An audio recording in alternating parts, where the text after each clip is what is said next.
ભગવાન સ્વામિનારાયણે શિક્ષાપત્રીમાં આપેલો વ્યસન મુક્તિનો સંદેશ ઘર ઘર સુધી પહોંચાડીને સ્વસ્થ સમાજના નિર્માણમાં મહત્વનું યોગદાન આપ્યું.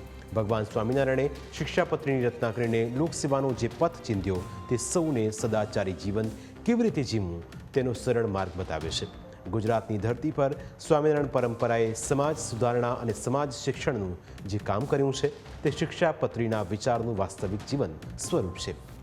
શિક્ષાપત્રી સ્વામિનારાયણ સંપ્રદાયનું ધર્મશાસ્ત્ર છે. ભગવાન સ્વામિનારાયણે સર્વ ધર્મશાસ્ત્રનો સાર શિક્ષાપત્રીમાં સુરતપણે ગ્રંથિત કર્યો છે.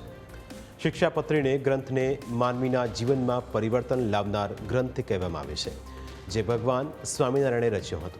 ભગવાને શિક્ષાપત્રીમાં શ્લોક 208 અને 209નો પ્રતિદિન પાઠ, શ્રવણ અથવા પૂજા કરવાની આજ્ઞા કરી છે. કહેવાય છે કે કોઈ એક નિયમ ગ્રહણ કરનાર ભક્તોને ભગવાન સ્વામિનારાયણ અતિશય પ્રસન્ન થઈને ભેટ્યા હતા. ભગવાને શિક્ષાપત્રીના શ્લોક 209માં લખ્યું છે કે મારી વાણી તે મારું સ્વરૂપ છે, માટે આ શિક્ષાપત્રીને પરમ આદરથી માનજો.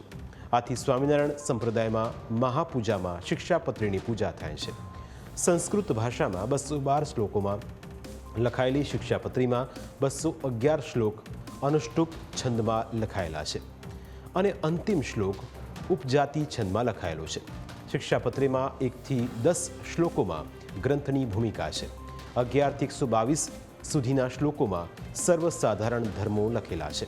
123 થી 203 સુધીના શ્લોકોમાં વર્ણાશ્રમાનુસાર વિશેષ ધર્મો આપવામાં આવ્યા છે અને 203 થી 212 સુધીના શ્લોકોમાં શિક્ષાપત્રીનો ઉપસંહાર પ્રાપ્ત થાય છે.